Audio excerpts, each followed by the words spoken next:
अस्सलामुअलैकुम वरहमतुल्लाहि वबरकातुहू। नाज़रीन कराम, अल इस्लाह इंडस टीवी के प्रोग्राम इस्लाहुल अहवाल में हम आपका खैर मकदम करते हैं। आज फिर हम हाज़िर खिदमत हैं हज़रत अल्लामा अली अख्तर अवान साहब के पास आपके सवालों के कुरान और सुन्नत की रोशनी में जवाब लेने के लिए। अस्सलामु अलैकुम वरहमतुल्लाहि वबरकातुहू। वालेकुम अस्सलाम वरहमतुल्लाहि वबरकातुहू। अल्लामा साहब, आज जुम्मतुल विदा था और रमज़ान शरीफ हमसे विदा हुआ चाहता है, तो आखिरी दिन जो रह गए उसके बारे में आप क्या पैगाम देना चाहते हैं? अल्लाह अकबर। ये जुम्मतुल विदा है जी, इसका माने ये है कि एक पैगाम है कि गोया ये रहमतों भरा महीना हमसे अब रुखसत हुआ चाहता है। जी।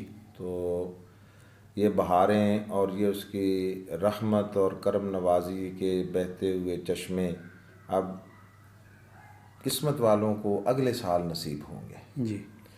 अब जो पीछे दिन रह गए हैं, इनमें अहम तरीन चीज़ जो है वो है लैलतुल क़द्र। जी। उसकी तलाश की जाए जी। और उसमें उसकी तलब में जो है अल्लाह की दहलीज पर बैठा जाए, उसके दरवाज़े पर, उसकी चौखट पर।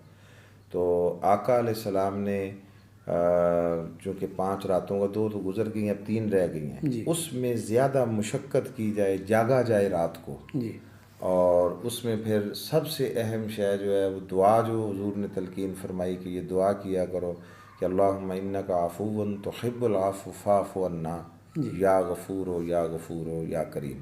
ये जो आखिरी निदा है या गफ़ूरो या गफ़ूरो या करीम की, ये उसमें मेंशन नहीं है।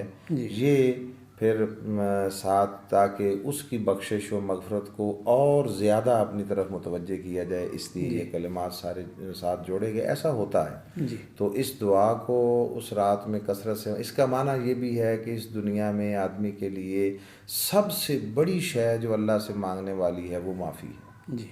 जिसको माफ़ी मिल गई उसकी ज़िंदगी कामयाबी से हमकिनार हो गई, और जो माफ़ी से महरूम रहा गोया उसने अपनी सारी ज़िंदगी नुकसान की नज़र कर दी और ख़सारे में चली गई। तो बस यही है पैगाम के अब इसमें बाकी दिनों में मुशक्क़त कर ली जाए, इन दिनों को गनीमत जाना जाए, एक एक लम्हा में कसरत इबादत की जाए, ताअत व बंदगी की जाए और अल्लाह के बंदों के साथ हुस्न सलूक के साथ मामला किया जाए। ठीक, शुक्रिया जनाब। सर, आज पहला सवाल है मसूद राजा साहब की तरफ से कि मेरी मिसेज़ के पास कुछ सोना है, उसमें से 3 तोले उसने अपनी बेटी के लिए मुख्तस कर दिया है कि उसकी जब शादी होगी तो उसके लिए हम इसको इस्तेमाल करेंगे। तो जब हम ज़कात देंगे तो वो 3 तोले को हम शामिल करेंगे या सिर्फ वही उसी पे हम ज़कात देंगे जो मेरी बीवी के पास मौजूद है? जी, अब ये एक तो होता है कि वैसे घरों में कह दिया जाता है कि ये चलो उसके लिए चूँकि है चीज़ तो रख लेते हैं ये उसके लिए, और फिर बाज़ औक़ात ऐसा भी होता है कि किसी तरह के हालात में उसको इस्तेमाल भी कर लिया जाता है।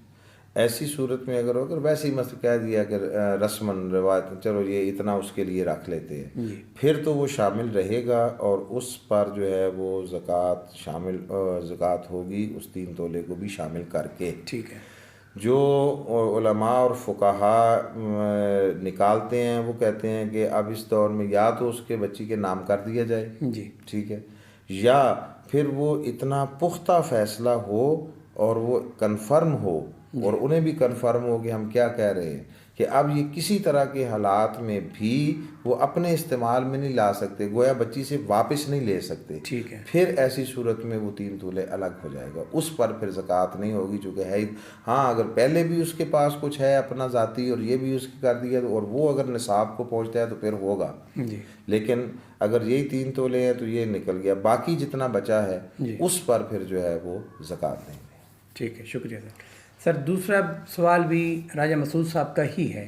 वो कहते हैं जब हम सोना बनवाते हैं तो उसके ऊपर मिक्स भी करते हैं वो कुछ, और जब हम बेचते हैं तो वो मिक्स वाला हमें पैसे नहीं मिलते, वो जो है ना ओरिजिनल सोना होता है उसकी हमें पैसे दिए जाते हैं। मिसाल के तौर पर हमने 5 तोले सोना बनवाया तो उसके ऊपर हमें जब बेचते हैं तो वो 4.5 तोले लिया जाता है या उसके भी थोड़ा ज़्यादा।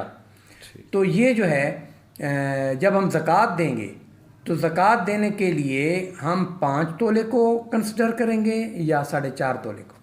ٹھیک ہے. یہ جو زکوٰۃ ہوگی اس کے لیے معیار، پیمانہ یا بنیاد جو انہوں نے خریدا ہے وہ ہوگا. ٹھیک ہے. وہ تو ایک یقیناً معمول بھی ہے بازار کا، مگر ایک امکانی بات ہے نا کہ بیچ دے. جی. آپ نے جتنا لیا ہے 5 تولے لیا ہے یا 8 تولے لیا ہے یا 10 تولے لیا ہے، جی. اس کی آپ نے 10 تولے کی یا 8 تولے جتنا لیا اس کی قیمت دی ہے. جی. وہ جتنا آپ نے لیا ہے، خریدا ہے، جس کے آپ مالک بن گئے ہیں، جی. وہ اگر حد نصاب کو پہنچتا ہے تو اس پر ہوگا. ٹھیک ہے. یہ نہیں دیکھیں گے کہ جب ہم بیچتے ہیں تو کتنے کا بکے گا. نہیں، اب دونوں صورتیں ہوتی ہیں. آپ ایک آدمی نے بزنس پوائنٹ آف ویو سے گاڑی، مکان خریدا ہے، جی. اس کی قیمت کم بھی ہوتی ہے، زیادہ بھی ہوتی ہے. جی. وہ اس پر ڈپینڈ کرتا ہے کہ جس وقت آپ بیچتے ہیں تو وہ چیز کتنے کی جاتی ہے. جی. ورنہ جب تک آپ کے پاس ہے تو جتنے کی آپ نے لی ہے اتنے کی کنسیڈر ہوگی. سو وہ جتنا لیا ہے وہی کنسیڈر ہوگا، اسی پر زکوٰۃ ہوگی. شکریہ جناب، بہت مہربانی. ناظرین کرام، آپ کے سوالوں کے جواب ہم نے دیے. اگر آپ کو مزید کوئی وضاحت چاہیے تو آپ دوبارہ سوال کر سکتے ہیں. اللہ پاک آپ کا حامی و ناصر ہو اور اللہ پاک آپ کے لیے آسانیاں پیدا فرمائے. والسلام علیکم ورحمۃ اللہ وبرکاتہ.